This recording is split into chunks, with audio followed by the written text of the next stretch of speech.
Meus amigos, vocês estão vendo a grandeza da presença do Padre João Medeiros aqui, João, como chamava Dorival, entre nós, e o que ele traz de luz e de esclarecimento. Eu já sabia disso, e ele me ilumina sempre que fala e me abençoa.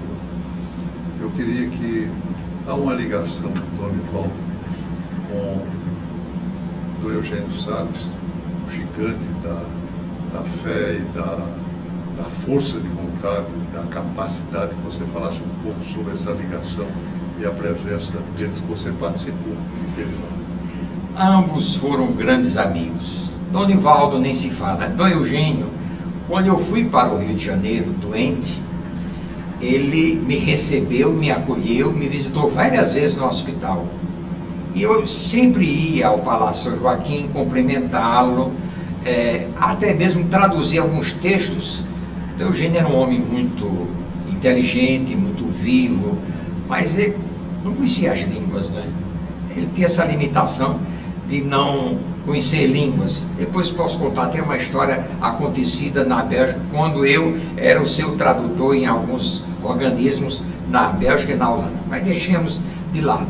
Então, Dom Eugênio era realmente uma pessoa fantástica e eram gigantes quando ele se encontrava com o Donivaldo. Donivaldo mais intelectualizado. Ele um homem prático, mas de grande e profundo amor à igreja, que transmitia exatamente seu amor à igreja. Tanto é que, na verdade, ele vivia, dormia, almoçava, jantava, problemas de igreja. Donivaldo era mais poeta, mais literato, né? Era um homem da alegria, muito bem descrito no seu livro Semeador de Alegria, porque, na verdade, o que ele fazia toda a sua vida era dispensar e espalhar a alegria. Mas Dom Eugênio também marcou a minha vida. Eu fui seu aluno aqui no Seminário de São Pedro. Ele é professor de apologética. E eu usei uma vez, ele me arguiu oralmente, e eu quis enrolar, não tinha preparado muito bem a aula. Ele começou a falar, o autor era Boulanger. Eu citei algumas coisas em alemão, eu disse: Dom Eugênio, o senhor sabe alemão?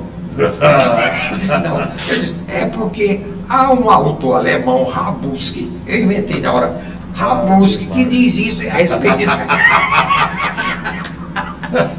Era uma das histórias que Donivaldo gostava muito. E o seguinte, devo a Donivaldo também, não diria a minha reabilitação como padre, mas, digamos, o zelo pela minha pessoa. Eu, quando estudava na Bélgica para a minha tese de doutorado em teologia... Como é que sai de Jucurutu para a Bélgica? Que história é essa? É uma história longa, mas eu vou abreviar. Eu estudava em João Pessoa e o reitor me apresentou ao bispo de Caicó para estudar em Roma. Então, Dom Tavares recebeu a carta e estava de péssimo humor. Ele disse: para ser vigário de Jucurutu, Jardim Piranga, Timbaúba e São Fernando, não preciso estudar em Roma, porque eu nunca estudei e hoje sou bispo de Caicó. No entanto... Aliás, todos o caminho era para Roma. Exatamente, era usual mandar os alunos para Roma. Ele deixou uma deixa. No entanto, se a família quiser mandar a sua dispensa, eu concordo. Meu pai respondeu dizendo que era uma alegria, era um elogio ter um filho indicado para estudar em Roma, só que ele não podia, um agricultor, um comerciante em Jucurutu, nem Banco do Brasil tinha para fazer o campo. Como é que ele ia mandar dólar para eu estudar? Então, o seguinte, o reitor do seminário disse: João, tem umas bolsas aí para a Bélgica, o governo belga está distribuindo umas bolsas. Você quer se submeter a um teste de seleção? Eu digo: vou, não tenho nada a perder, tinha a ganhar. Eu fui. E lá o Adido Cultural, em Recife, pediu uma redação sobre a ligação do Estado belga e do Estado brasileiro. Eu deitei e rolei. Eu era muito curioso na história, comecei dizendo que o rei Balduíno, que era rei da Bélgica de então, era sobrinho bisneto de Pedro II, imperador do Brasil, que a casa imperial brasileira e a casa real belga era a mesma. Tinha Orleans e Saxe-Coburg-Gotha.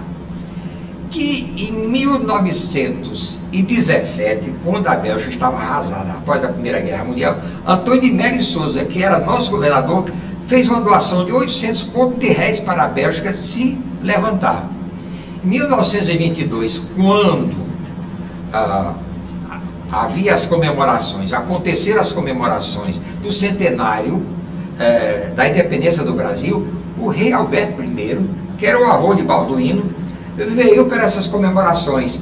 E então o governo criou a primeira universidade brasileira em 1922 para otorgar, veja bem minha ousadia usar o termo, para otorgar o título de doutor honoris causa a Alberto I. Eu perorei da seguinte maneira: quando o rei Leopoldo IV, que era o pai de Balduíno, você vê que as coisas do coração são mais fortes, teve que abdicar do trono, pois ele se apaixonou perdidamente de uma plebeia chamada Lidiane, e o parlamento não autorizou o casamento. Assim mesmo, ele renunciou ao trono em favor do seu filho Balduíno e veio no Brasil, onde passou como nosso hóspede durante 10 anos, a nossa expensa sustentada por nós. Aí eu perorei da seguinte maneira: não custa nada ao governo belga dar uma bolsa de estudo a um pobre pau de arara nordestino que quer estudar teologia lá. Naquele tempo não havia telefone assim fácil, nem telegrama. Veio um cabograma, eu me lembro muito bem do termo, um cabograma do governo belga para o cônsul de Recife, que transmitiu para o reitor do seminário: conceda-se ao jovem João Medeiros Filho uma bolsa de estudo de ida e de volta com passagens. Não era uma bolsa de hoje, era uma mala de estudos. Era $4.000 a bolsa do governo. Eu não ganhou isso hoje como professor titular aposentado da nossa querida universidade. Então eu fui para lá. E lá eu estudei e defendi a minha tese sobre o julgamento moral da progesterona sintética, que era a defesa da pílula. E veio a encíclica Humanae Vitae, e Dom Tavares, tendo em vista a determinação da encíclica, fez que eu queimasse a tese. Foram 2 anos de pesquisa na porteira do curral da fazenda da diocese. Eu queimei. Eu disse: Dom Tavares, eu acho que o povo precisa mais da minha palavra, da minha Eucaristia, do que da minha tese. Ele disse antes de morrer: eu nunca pensei que você tivesse essa coragem. Mas aqui volta o santo Donivaldo. Ele foi para Donivaldo, Donivaldo foi para Dom Tavares e disse: você não devia ter feito isso. Isso aí representa 2 anos de trabalho desse jovem. Me desse ou me entregasse a tese dele, que eu ia guardar. Enquanto vivo eu tivesse, eu seria o guardião. Disse: não, Donivaldo, isso já passou. A igreja é mais importante que um maço de papel. A igreja é mais bela. A igreja é sublime. E essa é a igreja que eu quero e desejo servir. Isso foi um dos atos nobres de Dom Nivaldo para comigo. Eu sou eternamente grato a Dom Nivaldo por tudo isso. E sinto um orgulho de sentar na cadeira dele, humildemente, mas sou um pouco maior, mais buchudo do que ele, mas eu me sinto uma honra. E Deus quis, e lá estou tentando realmente dignificar a pessoa dele e ao mesmo tempo louvá-lo e mostrar a grandeza de Donivaldo. Meus amigos, todo mundo sabe, todo mundo, grande parte, sabe que eu sou um derrotado ao direito. Eu fiz 2 concursos para juiz. Um deles foi nomeado para Jucurutu. Eu fui até a cidade, mas na hora tive medo, talvez estava dizendo, não padre João Medeiros, que por não querer julgar, foi a Bíblia que me impediu, para não ser julgado. Eu não aceitei, mas agora eu vou fazer um julgamento como juiz de Jucurutu que eu não assumi. O nosso padre João Medeiros, que eu disse aqui que veio e ele ilumina, foi reprovado.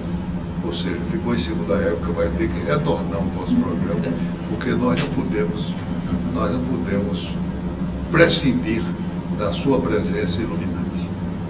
Fique sempre conosco, por favor, volte a valorizar, assistindo, participando deste programa Memória Cultural da TV Universitária.